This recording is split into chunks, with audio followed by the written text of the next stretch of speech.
Hello and welcome to episode 145 of the official EstablishTheRun.com podcast. My name is Adam Levitan. I'm one of the co-founders here at ETR, as always, joined by fellow co-founder Evan Silva. Today, we will be going team by team through each NFL franchise, talking week 14 takeaways, role changes, get set for the season-long semifinals, get set for DFS, live final week, big week. Evan, what's going on? What's up, Adam? Another wild week capped off by that Monday Nighter, which was one of the best football games I've ever watched. After the game, John Harbaugh went up to Kevin Stefanski and was like, that was one of the best football games in NFL history. Mm-hmm. And, John Harbaugh has been around the league, for a really long time. So I don't know, did you stay up late and why? I know that's late for you. Did you watch that game? Yeah, I caught some of it. I won't lie. I was sleeping for a lot of it, but I caught some of it. Yeah, I caught the whole Poopgate thing, and I caught Marquise Brown. Well, we'll talk about all this when we get to the Ravens. Yeah. But yeah, no, definitely. Just surprising too for a game with Baker and Lamar, not two guys you would think would create like really crazy scoring environments from a throwing perspective to create that kind of game environment. But anyways, before we get into the show today, I want to let everyone know that the NBA starts in one short week, and we are covering it just as deeply and thoroughly as we cover the NFL. There is a free NBA podcast, just like this one, with Drew, Wiggins, and Gallagher. You can find that by searching Established Run NBA wherever you find your podcast. Also, I'm sure you know that we have the NFL YouTube channel with free content up there. We also have an NBA channel. And most importantly, if you have a fantasy hoops draft coming up, our draft kit includes Gallagher's top 150, tons more rankings for every format, busts, sleepers, everything you need. Most importantly, from my perspective, DFS season is coming in NBA, and there are slates with the intensity of a Sunday NFL main slate, 7 days a week. A lot of action to be had. We will have projections, basically everything that you guys know and love from the NFL side. Constantly updating projections, top plays, shows, etc., getting you ready for each NBA main slate. Okay, let's get to it with the AFC. And yeah, Evan mentioned Baltimore. We have the Lamar Poopgate situation. We have Hollywood Brown, quote unquote Hollywood. I mean, I tweeted the quote unquote Hollywood today, and people came back at me with some funny stuff like Anaheim Brown or like East Hollywood Brown and stuff like that. But yeah, more drops for Hollywood. Did get a touchdown late. To me, though, it was a great game. The most interesting thing I thought, though, from a usage perspective, was the Ravens finally using our proprietary age model. Our B snaps last night were J.K. Dobbins 37, Gus Edwards 16, Justice Hill 6, 30-year-old Mark Ingram 1. The first snap of the game goes to Mark Ingram, does not play again. But yeah, great game. What did you see out of the Ravens last night that we can hold on to going forward? Yeah, and the Ravens have shown us some signs that they want to move toward J.K. Dobbins as their lead back, and we saw them do that again in this game. But Gus Edwards was still, very involved in scoring position. I thought it was really good to see Lamar Jackson back to his really explosive self. I mean, he was explosive throughout this game.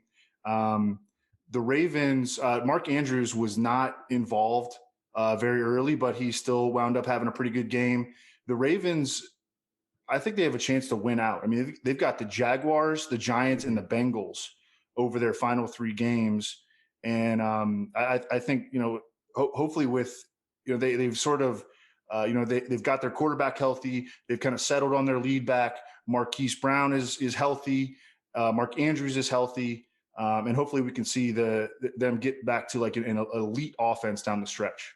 Yeah, for sure. And maybe peaking at the right time are the Ravens. Maybe. Let's go to the Bills. Another impressive win for our Bills. God, I love the Bills. I mean, one thing you can see, this team just doesn't want to run. And that's one of the reasons I love them so much. Like, I love that everybody hated Josh Allen. I don't know why. Like, kind of makes me happy when draft Twitter and the draft nicks are like so adamant about something and they turn out to be wrong, because like, I feel like draft Twitter a lot of times doesn't leave a lot of room for like, hey, listen, like I think this on Josh Allen, but I don't know. Like, people have such sharp, hot takes during draft season. And I love seeing Josh Allen play well. But to have a team that doesn't want to run at all, like once John Brown gets back, you can see this team is like itching just to go four wide on every play. Maybe they'll do it in the playoffs when John Brown gets back. Going to be lit. Steph Diggs over 100 catches already with 3 games left to go. Broncos on Saturday afternoon. There is a 2-game slate on Saturday this week. Will be Bills and Broncos in the early game, 4:30 Eastern. What did you see out of the Bills in week 14? Well, Josh Allen started out the game. He really struggled in the first half. So I thought it was impressive that he showed resiliency to come back and have a great second half, really put the Steelers away. You mentioned John Brown. I don't think he's going to play this week, probably against Denver, but he is expected to resume practicing. And that will, like you said, give them an opportunity to field a really explosive four receiver set. They've also gotten some big time plays from Dawson Knox recently. He's also made some errors, but they are a really, really fun offense to watch. Stephon Diggs has just been such a difference maker for their offense. The backfield continues to be, kind of a nightmare situation for fantasy because, Zach Moss has emerged as their lead back. I think they have settled on Devin Singletary at 5'7", 203 being just a change of pace back. But Josh Allen's ability at the goal line and their super high pass rate has left those guys as virtually unusable in fantasy. Yeah, you can see their pass rate over expectation. Go to Leone's Twitter, and he was tweeting about that a little bit more today. Bill's pass rate over expectation remains absolutely off the charts, even after losing John Brown. Did you see Steph Diggs' comments about why he wanted out of Minnesota? Like, there's a lot of things that can go wrong when you're trying to establish a run. One, lose football games. Two, piss off your amazing wide receivers and make them demand a trade. So, yeah, that was really funny. Shout out to Ben Baldwin for finding that. Cincinnati Bengals. I don't know if there's a lot to say here, man. Tiny hands. Brandon Allen is banged up. Gio gets benched really early for a fumble. It's pretty irrelevant, this whole Bengals situation now. Even though I like Tyler Boyd, I like T. Higgins, they do have a Week 15 matchup with the Steelers. So I think it's going to be pretty irrelevant for the Bengals. I think there's maybe some dynasty hope for Trevion Williams out there, given the contract situations and everything. But yeah, not a lot to talk about, I don't think, with Cincy. Did you see anything out of their Week 14 game? They're just kind of playing out the string. They're playing 3 RBs. They're playing like 5 wide receivers. They know that their season is over, and it's not going to lead to, very much reliability when it comes to fantasy production.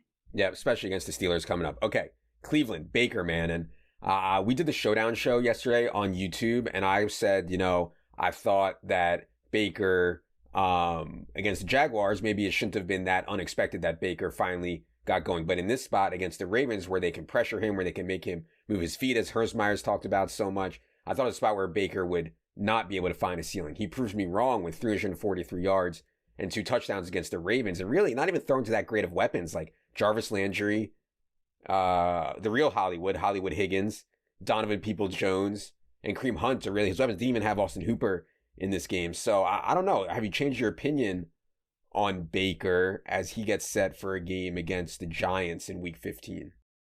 Well, I think that in hindsight, we can sort of attribute maybe Baker's slower start to, everything was changing for the Browns entering the season. They revamped their offensive line, they revamped their coaching staff, but they are firing on all cylinders offensively right now. They've scored 40 plus in back-to-back games. They've scored 27 or more in 8 of their last 12, with some of those weather-impacted games mixed in. Rashard Higgins is balling. Jarvis Landry is rock solid. Harrison Bryant, the Mackey Award winner, did not have a good night against the Ravens, but they're expected to get Austin Hooper back for their next game. Their defense just really has not come together. They've been missing their numbers 1 and 2 corners for pretty much like almost the entire season. Denzel Ward, Greedy Williams hasn't played all year. So they are like a shootout team right now. And, and they have shown the ability to score at a really, really high level. This will be a good test against a tough Giants defense. Yeah, for sure. An interesting game as well. Denver, really good win at Carolina, I thought, considering the kind of context, 2 bad teams, but whatever. Still a good win for Denver to win at Carolina. A little bit of a breakout for KJ Hamler, 286-2. Came on only 3 targets, though, so I don't want to go completely overboard on KJ Hamler, but, I don't have many draft Nick takes. I thought one of my few takes leading up to the draft season was if there was an NFL scouting combine, if KJ Hamler actually ran at it.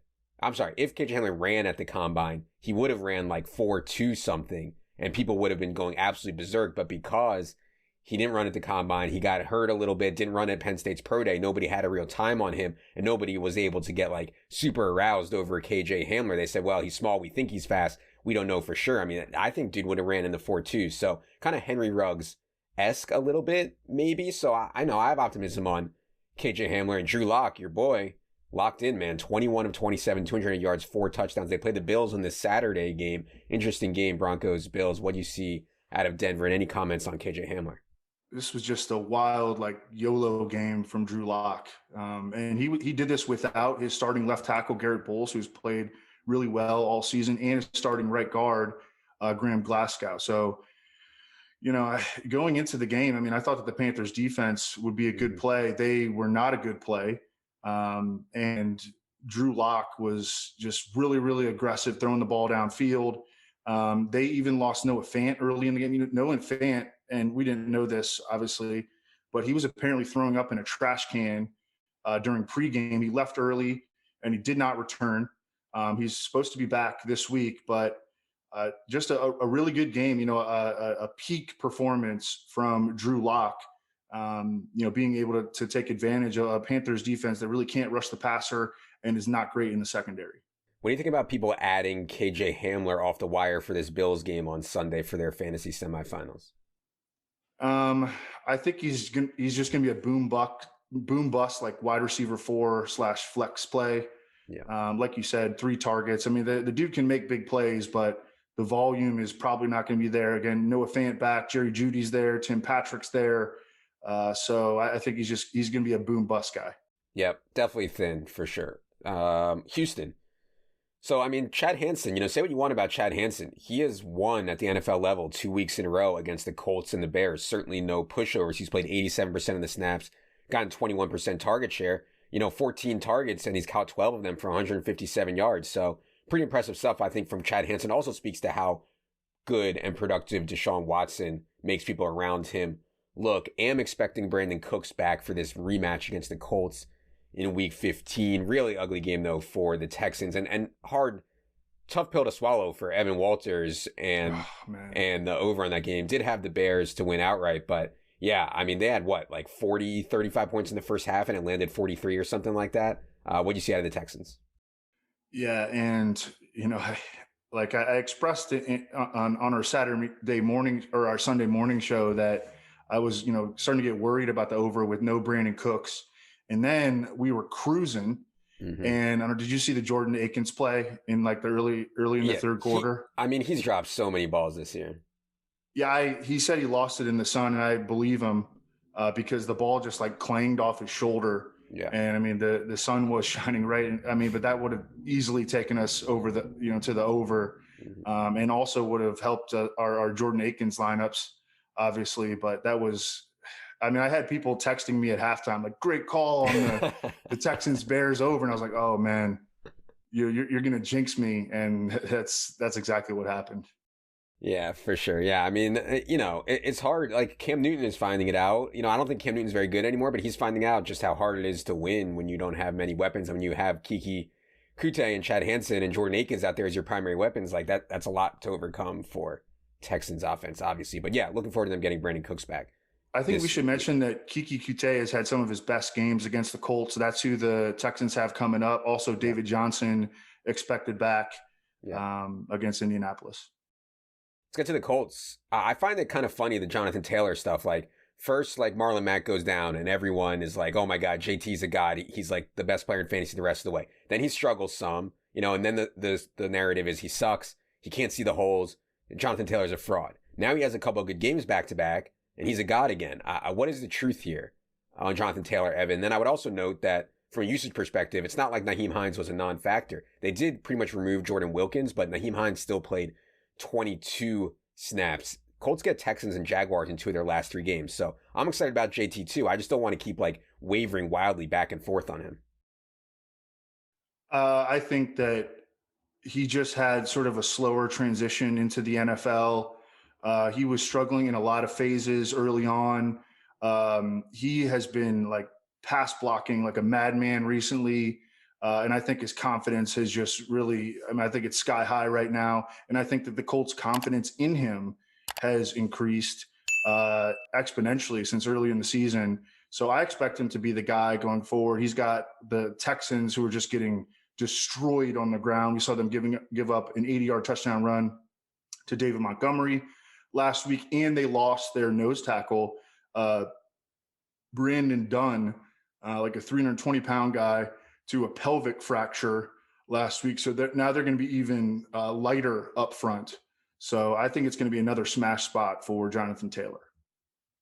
Let's get to Jacksonville. The Mike Glennon show is over. They are going back to Gardner Minshew for week 15. Of course, they go back to Gardner Minshew for a matchup at the Ravens. They are catching Baltimore on a short week, hangover from the wild game we already talked about, but still a brutal spot. One thing I've been frustrated with Jacksonville is DJ Chark. I mean, he's getting a ton of targets, 9 targets against the Titans, only has 2 catches for 9 yards. Have you seen anything with DJ Chark that makes you concerned long term? I don't really think any Jaguars are going to be in play in the short term here against the Ravens.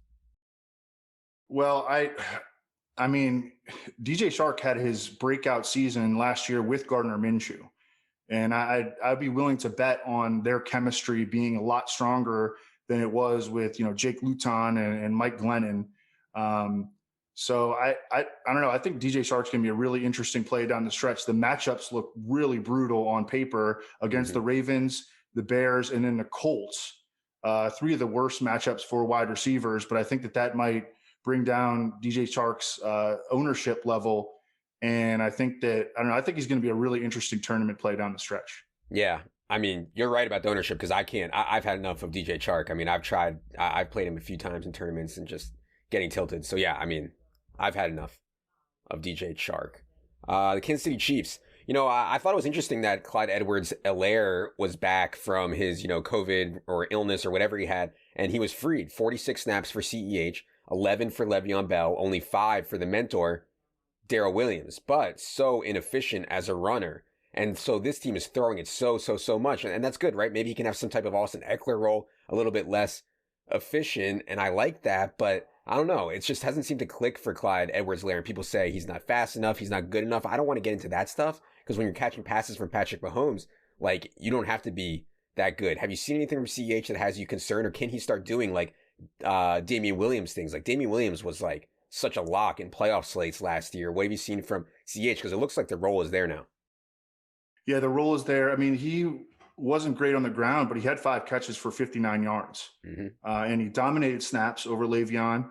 I don't know. I think that this Chiefs offense is pretty close to full strength. And this game against the Saints is going to be really interesting. The Chiefs are only the Chiefs are only favored by 2.5 right now. I think they're a pretty good bet. We don't know if Drew Brees is going to play yet. I don't know. That was an intriguing line to me to see, only favored by 2.5. Yeah, I know. I mean, that one, it does look too short, but yeah, I do think that they're going to give Drew Brees one more week. So I think, I don't know for sure, but I think that Drew Brees is probably likely targeting week 16, not week 15, but we'll see. Josh Jacobs, man, Oh, by the way, one other thing on KC, obviously, taking the L on Travis Kelce breaking the age model. Their age model has been really good this year, but Travis Kelce has a legit chance to be the first tight end to ever lead the NFL in receiving yards. So shout out to him, man. I mean, just an absolutely dominant year from Travis Kelce.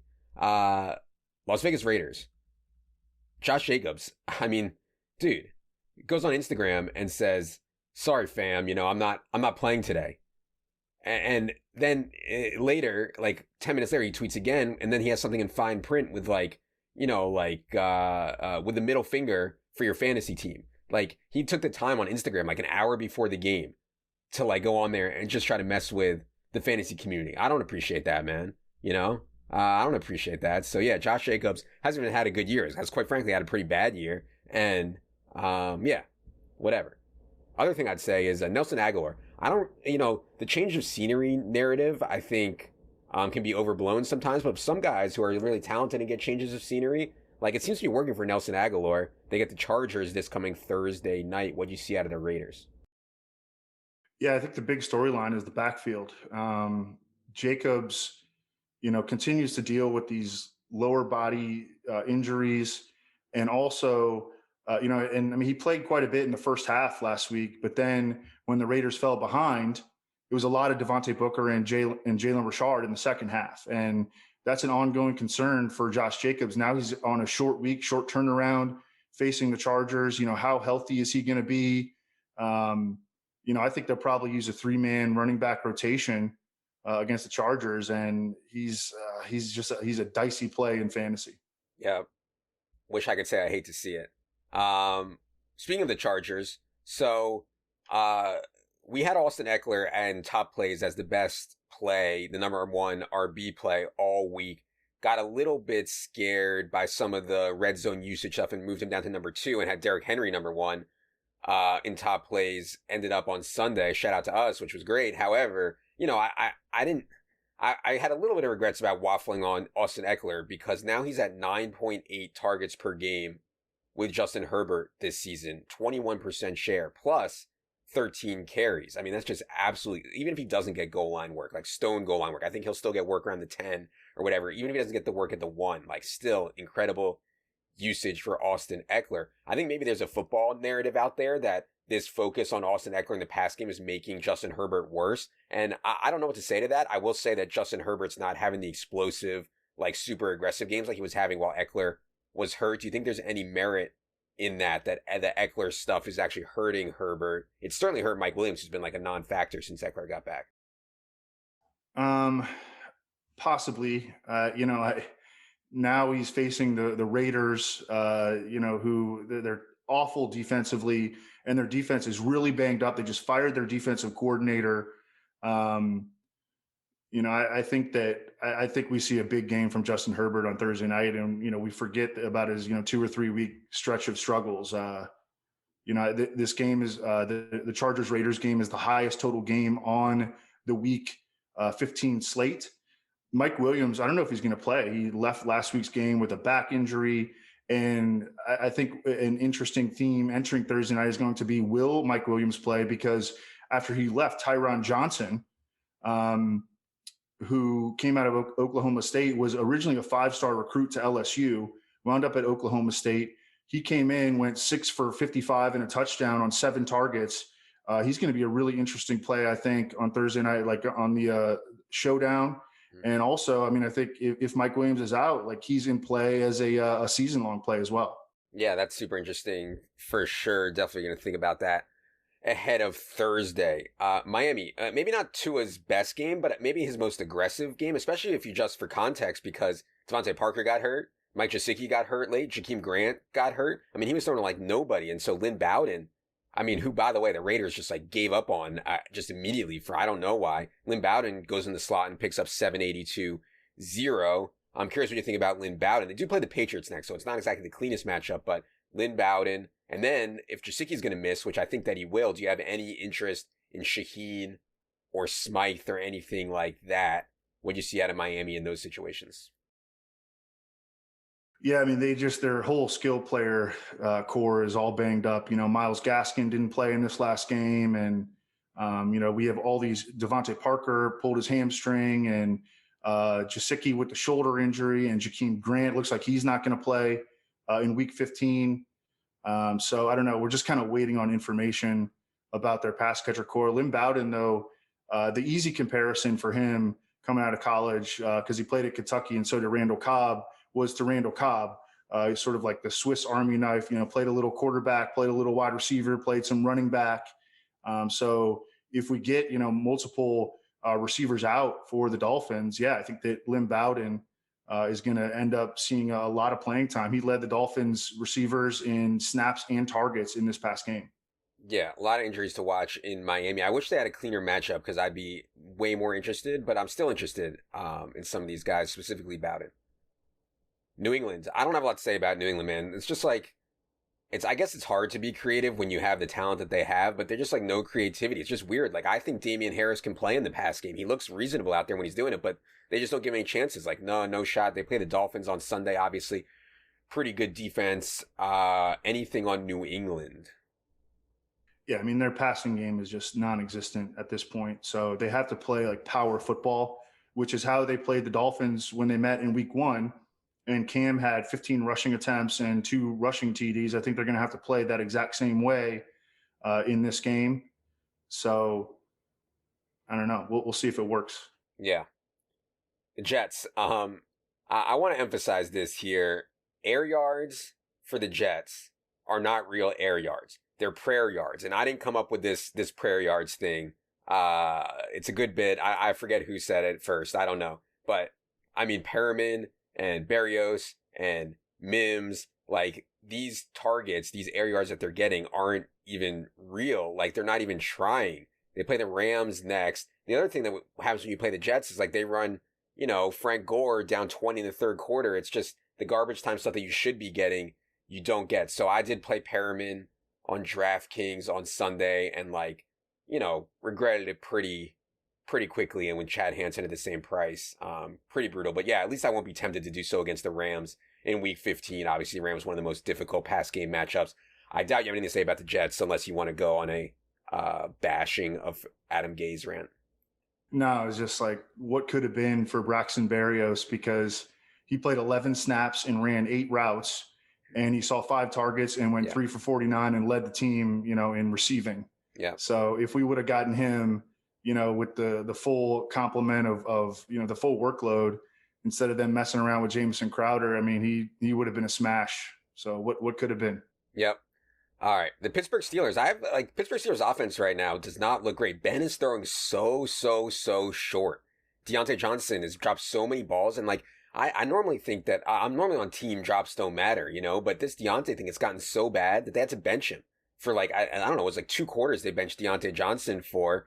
Now James Conner has a quad issue allegedly after going for 18 yards on 10 carries against the Bills. The good news is they play the Bengals this week, so there's room for a turnaround, but am I right to be a little worried about the Steelers offense here as we start getting towards playoff time?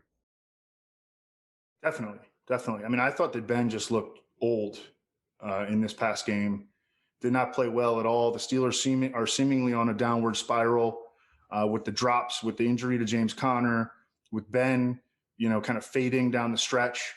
But at the same time, on paper, this is a get right spot for their offense at Cincinnati. So I'm sure that's something that we will be discussing on Friday's show. Yeah, it's super interesting for sure. And we'll talk about that a lot on Friday. Tennessee, last one we're going to do today. I mean, the big dog, it was not difficult to see this big dog game coming. 26 carries, 215 yards, 2 touchdowns. I don't even think he played at all in the fourth quarter. And, this is just how the Titans want to win. Efficient Tannehill on low volume, big plays for A.J. Brown, ride the big dog. They get the Lions next. It's hard not to see another kind of similar game script to what we saw against Jacksonville for the Titans this week. And by the way, Matthew Stafford may not play in this game. He's banged up with rib injuries too. So yeah, I mean, it's all coming up roses for you to have the big dog if you're in the playoffs. I know you and Thorman and a couple other guys have the big dog on that main event team. What do you see out of the Titans? Yeah, just big dog is just such a stud, and A.J. Brown is such a stud. And, this schedule that the Titans have down the stretch, Lions, Packers, Texans, that's the exact same schedule that David Montgomery, that is spurred David Montgomery's breakout stretch run. So just expecting a really, really strong finish. Derrick Henry has a chance at 2,000 rushing yards this year. And I also think that, because how bad the Titans defense is, they're going to be in shootout games as well. That bodes well for Tannehill and A.J. Brown. This offense has been, a great one to invest in. Yep, for sure. Okay, that is going to do it for this team by team pod. The NFC version will be for subscribers only on the premium subscriber feed. Another reminder, if you have not checked out the NBA product, be sure to go to the site and do so. Anyone who has a NBA in-season or NBA draft kit will have access to our preseason content. Yes, NBA preseason content will be up Wednesday and Thursday of this week as well, ahead of the regular season on Tuesday. For producer Luke, for Evan, I am Adam. Good luck, everybody.